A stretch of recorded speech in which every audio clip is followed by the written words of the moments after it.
Welcome back to Sikho German, Lektion 8, and we're stepping into one of the most important topics in German grammar, cases. Specifically, we will master the nominative case. This is the foundation of German grammar, so pay close attention. This is the first of 4 cases in German, and it's essential to understand because it shows up in almost every sentence you'll read or write. Let me explain what the nominative case is. The nominative case shows the subject of a sentence. In other words, who or what is doing the action. The subject is the person, animal, or thing that is performing the action or being described in the sentence. For example, in the sentence, I am happy, the subject is I, that's nominative. In the dog is brown, the subject is the dog, that's also nominative. The nominative case answers the question who or what. Before diving deeper into it, if you're new here, click the subscribe button to receive notifications about upcoming lectures. First, let's look at subject pronouns in the nominative case. These are the words you use to replace the subject of a sentence.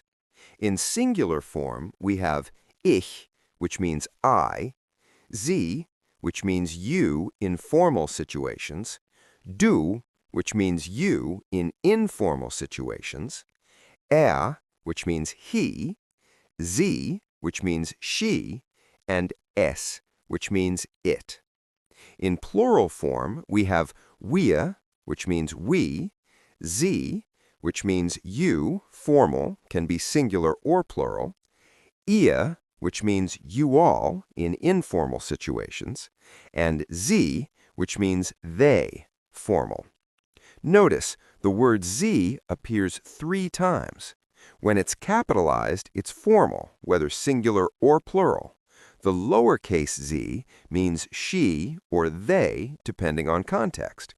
Now, one of the most important verbs in German is sein, which means to be. Let me show you how this verb conjugates in the nominative case. Singular forms. Ich bin, I am. Sie sind, formal, you are. Du bist, informal, you are. Ist, he is. Sie ist, she is. Es ist, it is. Plural forms. Wir sind, we are. Sie sind, formal, you are. Ihr seid, informal, you all are. Sie sind, they are. The key point, sein, changes its form depending on who the subject is. This is called conjugation. Let's see some examples. We say, Ich bin müde, which means I am tired. Here, ich is the nominative subject and bin is the conjugated form of sein. Another example, Sie sind freundlich. You are friendly, formal. Here, sie is the subject in the nominative case and sind is the verb form. More examples. Du bist freundlich. You are friendly, informal. With du, we use bist. And ist Arzt. He is a doctor. With we use ist. Here, we have sie ist Lehrerin. She is a teacher. Notice the feminine ending in on Lehrerin, teacher, female form. And es ist kalt. It is cold.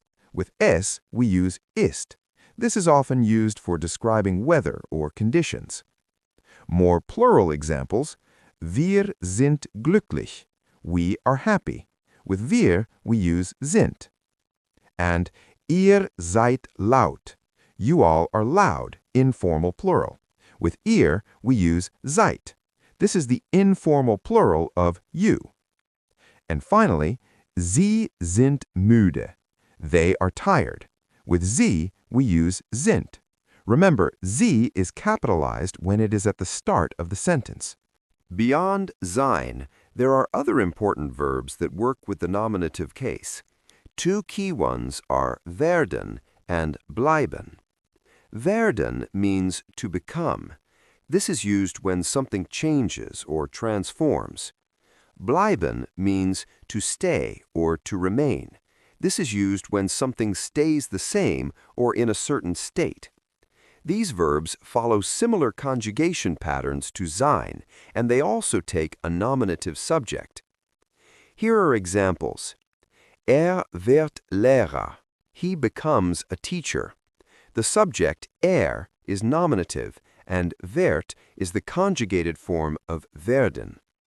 Another, sie bleibt freundlich. She stays friendly. The subject sie is nominative, and bleibt is the conjugated form of bleiben. Now, we need to talk about articles. These are the words like the and a/an in English. In German, articles change based on the gender of the noun and the case you're using. In the nominative case, here's how they work.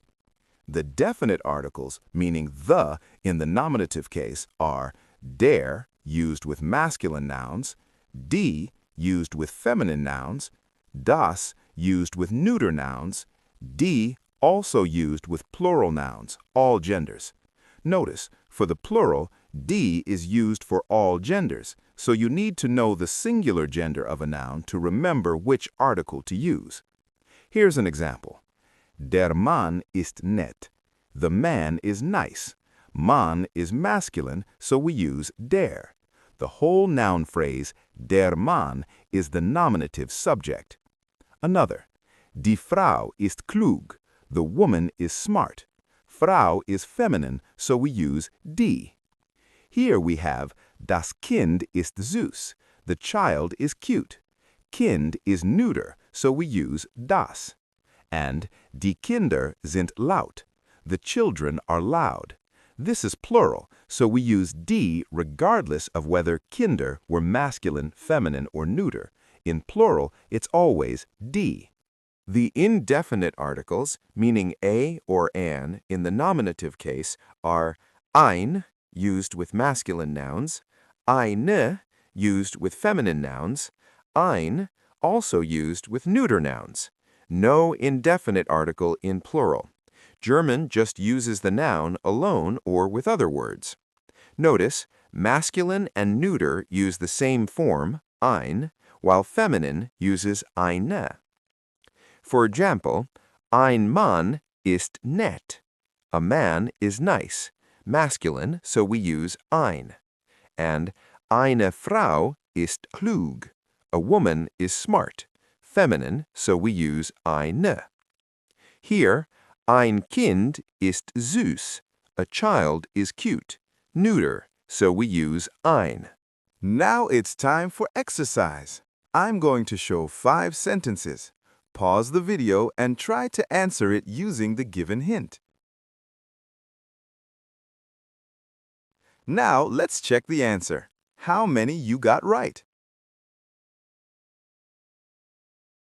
Let me summarize what we've learned today about the nominative case. First point, the nominative case is used to show the subject of the sentence. Second point, the subject is the person or thing doing the action, the answer to who or what. Third point, sein, to be, is one of the most important verbs and it connects subjects with their identity or description. Fourth point, other nominative verbs include werden, to become, and bleiben, to stay or remain.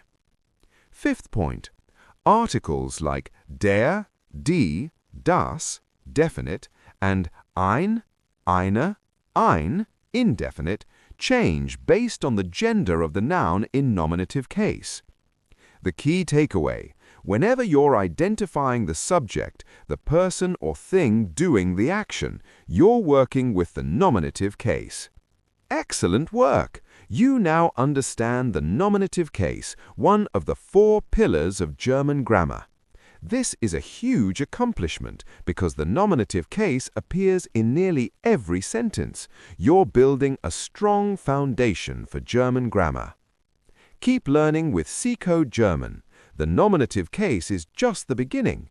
Understanding this will make the other cases, accusative, dative and genitive much easier to learn in future lessons. If this lesson helped you understand German cases better, please give it a thumbs up and hit that subscribe button, bing, so you don't miss the next grammar lesson. Share it with your friends learning German and leave a comment with a nominative sentence you create. Thank you so much for learning with Sikho German today. Your dedication to mastering German grammar is inspiring. Keep up the great work, and I'll see you in the next lesson. Bis bald. Auf Wiedersehen.